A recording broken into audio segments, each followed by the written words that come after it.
Bring in the Fox News political insiders right now. John LeBoutillier, former Republican congressman for New York, Pat Caddell, a former pollster for President Jimmy Carter and Fox News contributor, and Doug Schoen, former pollster for President Bill Clinton and a Fox News contributor as well. Thank you all for joining us.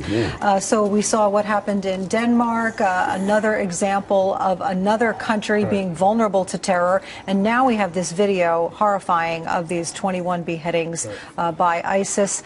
The response from world leaders, overwhelming in their condemnation. Let's start with you, John. The response from the U.S. Are you happy Zero with it? response. And you know, condemning actions with a statement is one thing. But where is some action from the leader of the free world, which is the President of the United States? Where is it?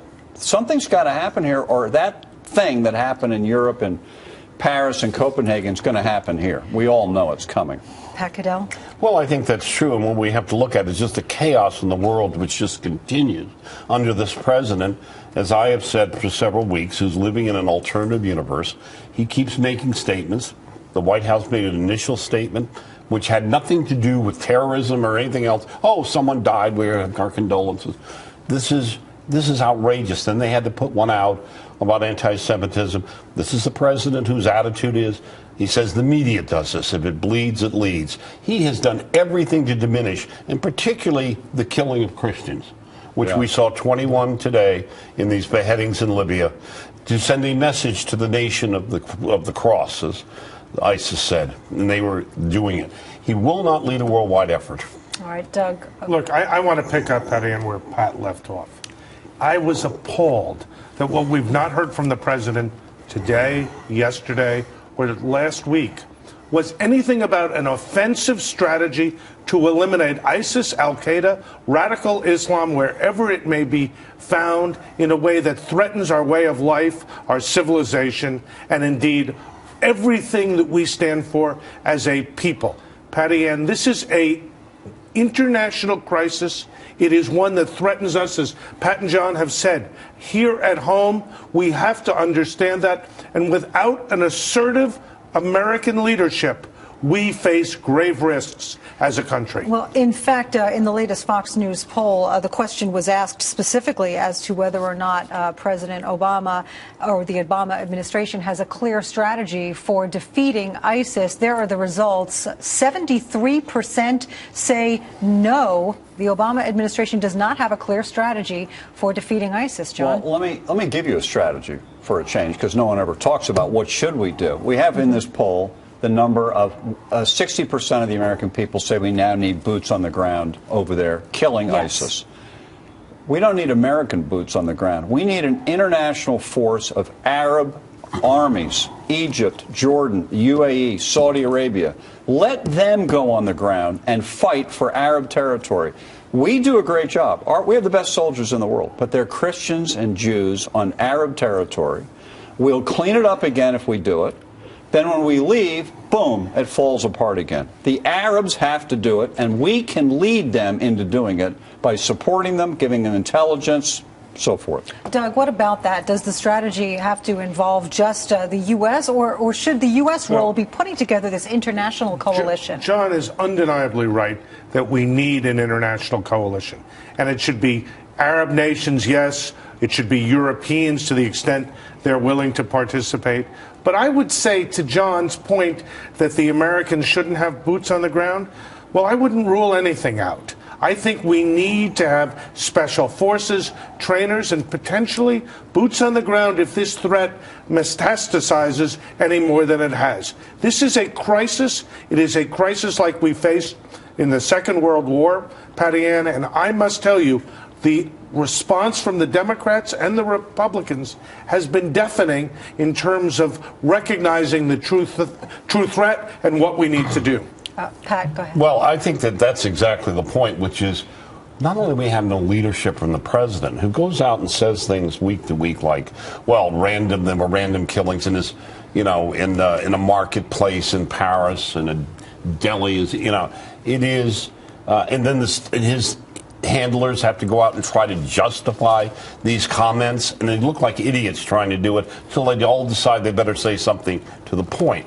But you know what's also missing is where are the voices of the people who should be doing this, both in my party, the Democratic Party, and others in the Republican Party besides Graham and McCain and a few others. But the presidential candidates, they're not leading on this. They don't care. Let me just tell you, the person who doesn't speak, the person who sent out a tweet over vaccinations, Hillary Clinton, Secretary of State under this man, will say nothing about what's going on. And that is the problem. None of them, Bill Clinton, the former president, Hillary Clinton, none of the leaders of our party or the Republican Party will stand up in a church away and go down and tell this man what time of day it is before we lose the world. Let me just say one thing where we're going in that is headed for trouble. All right, we know that talks are underway to do this nuclear deal with the Iranians. You mean give away the bomb. And let them have the bomb. And part of the deal that Obama's talking to them about is having the Iranians fight ISIS, which would mean something that no one's talking about: a nuclear Iran, Persians occupying Arab territory in Syria and Iraq.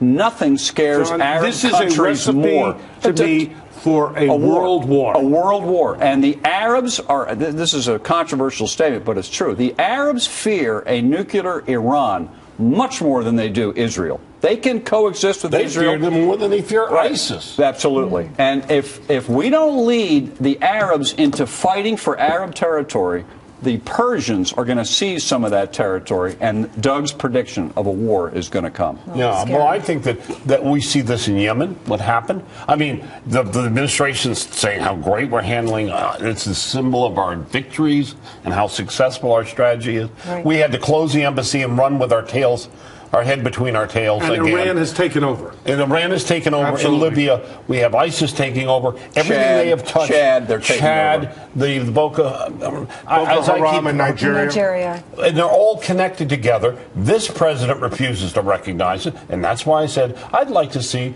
George W. Bush and Bill Clinton, rather than worrying about the next disaster to go to, I'd like them to go to the White House. But most of all, the country is in danger. And I would rather have that leadership. Someone go tell that man what time of day it is before we end up in a world war. Right. That's what's going to happen when you don't stop, just like they didn't stop Hitler at the Rhineland, which would have ended the threat of World War II. We are doing this over and over, and we haven't even gotten to the Ukraine.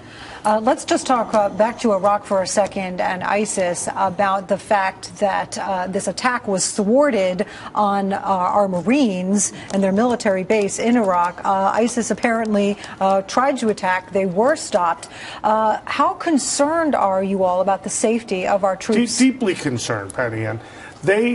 ISIS had a strategy. I think they were wearing uniforms of the Iraqi military.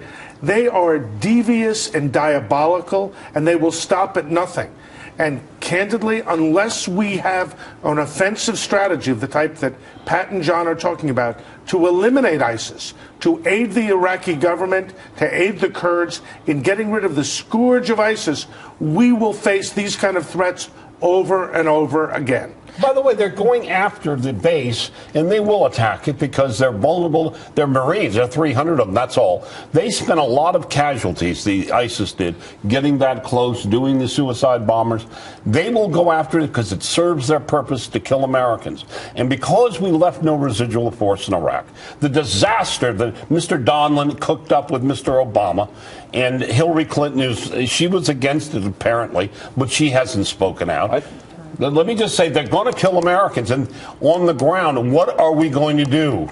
John, well, I was going to say they want to kill Americans, but they really would like to seize some Americans because we started the week off, and the three of us want to pay homage to this wonderful young American heroine, Kayla Mueller, who we found out was killed. And inside the story of that lady being seized and held and finally killed are political disasters all over the place. Yeah. We took too long to try to rescue her. We had traded 5 sons of bitches from the Taliban for Bergdahl, which set in motion the idea of trading for hostages. A great American hero. A defector. To Susan Rice. Yeah. All right. But I mean, this set the scene for what ISIS is doing to exploit captured Americans and Japanese. They're asking for money. And all of this comes from a lack of clear purpose in the White House. And in the European, we can, unless America leads, nobody leads. And that's why I agree with Doug. You know what? In the first Gulf War, we marched with 21 Muslim Arab countries against Saddam Hussein. If we have to put some boots on the ground in terms of advisors or whatever, but America has to lead. Right. No one will. And the president won't go to Europe. He doesn't go to the march in Paris. Right. He refuses to deal. That's really the issue. Very, very succinctly and quickly, what Pat and John are saying. If we don't lead, the rest of the world does not know how to respond, and they defect to people like Vladimir Putin in Russia, who's made key inroads in countries like Egypt and in Europe. And, Patty Ann, it destabilizes the world in a way that our leaders are not talking about. We've tried tonight, and we're going to keep trying tonight, to bring the attention of the American people to the profound risk we face, and it could well be a risk here at home as well. All right, we're going to have to leave it there for this section, but